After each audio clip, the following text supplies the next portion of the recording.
All right, welcome back and thank you so much for staying with Morning Live. Now, South Africa has one of the highest rates of absent fathers in sub-Saharan Africa. Zoheb Khan, a researcher at the Center for Social Development in Africa, which is based at the University of Johannesburg, says as many as 60% of children under the age of 10 do not live with their biological fathers. He is here to discuss the study further, and later on we are going to be joined by a mediator at Co-Parent in South Africa who will also join on the discussion. But please do become part of the discussion as well at home at Morning Live. SABC is our Twitter handle. Why do you think we're sitting at these numbers? Talk to us about your views. Absent fathers, 60% of children in South Africa under the age of 10 do not live with their biological parents. So, Zoheb, good morning to you and thank you so much for joining us here on Morning Live. Good morning. Thanks for having me. Thank you so much. Maybe we should, just start by getting a clearer understanding of absent fathers, the definition thereof. Okay. Well, first is physical absence.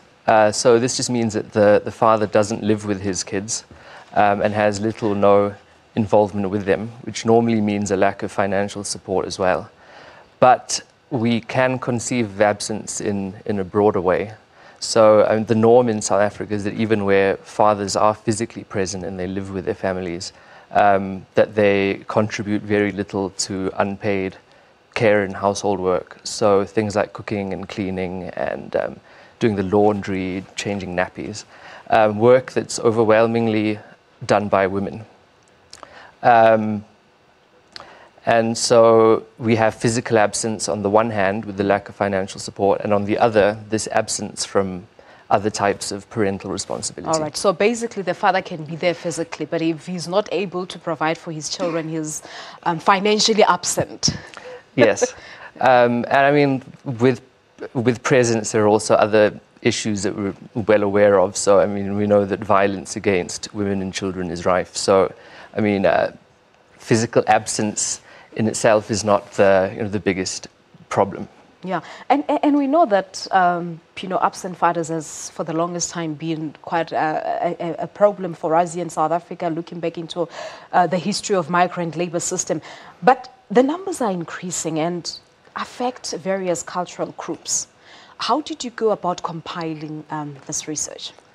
Well, yes, so we know that the rates of father absence in South Africa are alarmingly high, and that the rate is highest among black men, which is also the group of men that's most impacted by poverty and unemployment. But when we look at the other types of absence I mentioned before, so the lack of engagement in care and household work, we see that that's similarly prevalent across all communities in South Africa. So with our research, we were interested in identifying men that are not just physically present, but also actively involved in care and household work. And we wanted to know how they constructed their masculine and paternal identities in ways that enabled that involvement. So the first group of men that we interviewed were men working in low-wage jobs in Greater Joburg. For this group, they defined being a good father primarily as being a financial provider, which is normal. But I think importantly, they also place a lot of emphasis on taking responsibility. So even though they had these low incomes and a constrained ability to fulfill this financial provider role, this idea that taking responsibility was important enables them to stick around. And at the same time, they are actively involved in care and household work, but they do this in a secondary role. So they subscribe to the dominant kind of gender norms that say that this is the responsibility of women primarily. So they'll do the work, but only when they're asked, or if the mother isn't around. The second group of men that we interviewed were recipients of the child support grant, which is an interesting group just because there are so few of them. So nationally, we know that only 2% of the total number of child support grant recipients are men. Just the 2%? Just 2%. Okay. For this group, financial provision was seen to them as important in terms of what it means to be a good father. and they applied for the child support grant to help them to fulfill this role. But they placed much more emphasis on the care and household work.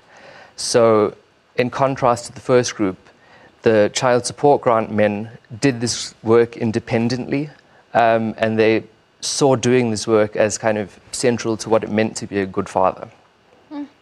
Yeah, quite interesting. I mean, it's very interesting because I remember that the same university carried out a research back in 2012 or 2013 whereby it looked like fathers were sort of becoming ATMs to their children than being there physically, as you're saying. So yes. It looks like it's a trend. So at the Center for Social Development in Africa, 3 years ago, there was this other research study which was looking not at the present fathers, but at absent fathers.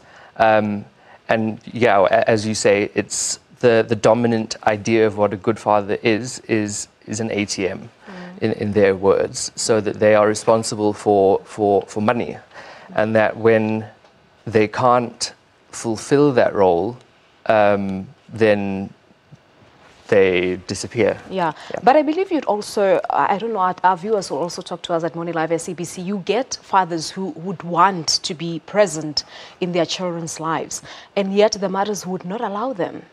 So how does this one fit into the equation? I mean, yes, this is also an issue. So we know from the research on absent fathers that there is a form of gatekeeping, so where mothers limit access to children. Yeah, for the fact that their relationship had turned bitter and sour, they sort of exactly. gatekeeping and saying, "I won't let you see the child." Yes, so I mean that is a phenomenon, but I think the bigger problem is cases where the female partners want the fathers to be involved and they aren't. I think there are far more men in that position. All right. And as we've been mentioning that we have one of the highest rates when you compare us to other countries. In fact, the second in the sub-Saharan, that is after Namibia.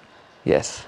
Compare us with the other African countries. Well, I don't know the numbers for absence for other countries. I just know that, I mean, as you said in the introduction, that up to 60% of children in South Africa don't live with their biological fathers, and that, yes, that's the second highest in sub-Saharan Africa after Namibia, which has a similar kind of history relating to migrant labor. All right. Now we're going to talk about how we can improve on those numbers during the second segment of the show, because we're going to have to take the news at 7. And immediately after that, we'll also talk to Christof Sharp. He's a mediator at Co-Parenting South Africa, and we'll be taking this discussion further immediately after the news at 7 o'clock. There is Christof from our studios in Parliament in Cape Town. That is where he is. We are going to be taking this discussion further. As I said, please join in on the conversation at Morning Live SABC. Your views on why we're sitting at these numbers. 60% of children under the age of 10 are not living with their biological fathers. At Morning Live SABC, would love to hear from you. But now